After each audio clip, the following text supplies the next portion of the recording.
क्या आपने कभी ऐसी सिचुएशन के बारे में सोचा है कि गवर्नमेंट ने राज्यसभा को कहा हो कि अब आप साइड हो जाइए, गाड़ी अब तेरा भाई चलाएगा। तो welcome to the money bill controversy. और ये बहुत ही शानदार कहानी है आधार एक्ट की। तो असल में ये कहानी 2016 से जुड़ी हुई है, जब आधार एक्ट को as a money bill pass करवा लिया गया था। असल में मामला क्या था कि उस समय पर एनडीए की सरकार बनी थी। लोकसभा में तो बहुमत था इनके पास, लेकिन राज्यसभा में इनके पास बहुमत नहीं था। तो कोई भी बिल अगर राज्यसभा में जाता था, वहां मामला फंस जाता था और इनको आधार एक्ट पास करवाना ही था। तो इन्होंने आधार एक्ट को मनी बिल की कैटेगरी में डाल करके पास करा लिया। मनी बिल यानी कि आर्टिकल 110 जब आप पढ़ोगे, उसमें जबकि साफ साफ ये बात लिखी हुई है कि अगर कोई भी मैटर टैक्स से रिलेटेड है या बोरोइंग से रिलेटेड है या कंसोलिडेटेड फंड ऑफ इंडिया से रिलेटेड है, उसी को मनी बिल कहा जा सकता है। लेकिन फिर भी आधार एक्ट को मनी बिल के तौर पर स्पीकर ने उसको कैटेगरी दी और वो पास करवा लिया गया। एक बहुत बड़ा सवाल खड़ा हुआ कि क्या अगर हर बिल को इसी तरीके से मनी बिल की कैटेगरी में ले जाया जाए तो राज्यसभा की पावर तो ऑलमोस्ट जीरो हो जाएगी, क्योंकि मनी बिल के ऊपर राज्यसभा की ज्यादा पावर होती नहीं है।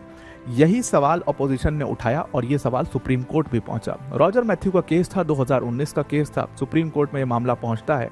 अपोजिशन इसमें साफ साफ कहती है कि भाई ये सिर्फ टैक्सेस या सिर्फ कंसोलिडेटेड फंड ऑफ इंडिया का मामला नहीं है। आधार प्राइवेसी का भी मामला है, आधार सर्वेलेंस का मामला है, जो कि बाद में केस पुत्तास्वामी केस में फिर से चैलेंज हुआ आधार एक्ट, और उसके बाद राइट टू प्राइवेसी निकल करके आया। उसके ऊपर भी मैं किसी और शॉर्ट में बात करूंगा। तो ये सारी चीजें वहां तक सुप्रीम कोर्ट तक पहुंची। सुप्रीम कोर्ट ने कहा कि देखो, इसमें स्पीकर का जो डिसीजन होता है वो फाइनल होता है। मतलब स्पीकर ही कैटेगरी देता है किसी भी बिल को कि ये मनी बिल होगा या कौन सा ऑर्डिनरी बिल होगा।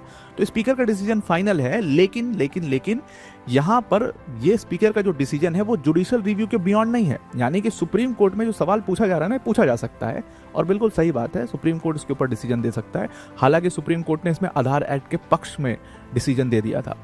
अब देखिए, इसी को कहते हैं आर्टिकल 110 यानी money bill trap. Money bill trap basically एक ऐसा ट्रैप है जिसमें आप सीधा राज्यसभा की पावर को एकदम खत्म कर देते हो। थोड़ा बहुत उसमें कुछ फाइनेंशियल इशू डाल करके, कंसोलिडेटेड फंड का इशू डाल करके उसको मनी बिल बनाते हैं और फिर राज्यसभा की पावर वहां पर जीरो हो जाती है। इस पावर के बारे में, इस ट्रैप के बारे में आप क्या सोचते हो, जरूर से कमेंट करके बताइएगा। और ऐसी और इंटरेस्टिंग बातें अगर आप जानना चाहते हो पूरे इंडियन कॉन्स्टिट्यूशन के बारे में, तो हमारा चैनल यूपीएससी मंजिल बैन अकेडमी चैनल को ज़रूर से फॉलो करिए।